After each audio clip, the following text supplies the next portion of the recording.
you mentioned about the Tibetan culture being assimilated into Chinese later on, maybe in the future. But do you think because will it really happen? Because Tibetan culture is very distinct. That's why the Holiness Dalai Lama is fighting for autonomous Tibet and his struggle for a free Tibet or even an independent Tibet.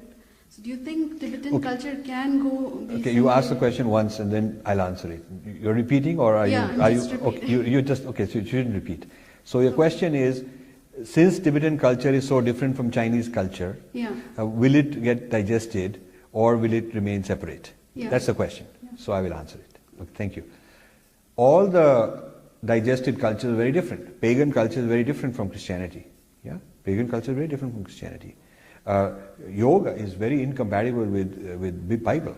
It's very incompatible because you cannot have unity consciousness in Bible. So a predator takes parts which will fit and makes ornaments out of them, makes decorative things, assimilates certain symbols and principles. Whatever will fit is assimilated.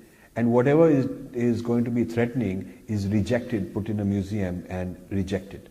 So the fact that the deer's DNA cannot live inside the tiger because tiger will consider it toxic. A tiger cannot have deer DNA sitting inside it. It has to be broken down so there is no more DNA left and then reassembled into tiger DNA. So Tibetan civilization, as intact with its philosophy, with its language, cannot be accommodated within Chinese. It has to be broken down. The symbols have to be given new meaning. The history has to be reinterpreted and distorted and changed. The philosophical ideas some ideas can be absorbed into Taoism or Confucianism, they'll survive. Some ideas which cannot be assimilated have to be rejected. So the process of digestion is not the same thing as taking the whole thing, preserving it intact and making it part of you. That would be fine. Then it would not be destroyed. The process of digestion is a destruction and making it disappear and taking parts that you want and making them fit inside you.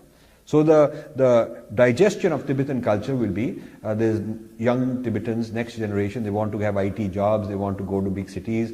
In Tibet, they're getting married to Chinese soldiers. So the next generation is being told that you are of Chinese origin. They're being raised on Mandarin, and the Tibetan monasteries are being downsized more into exotic tourism. And in a diaspora, which is living as a second-class citizen outside their home, can only last so long because they don't have the sustaining power.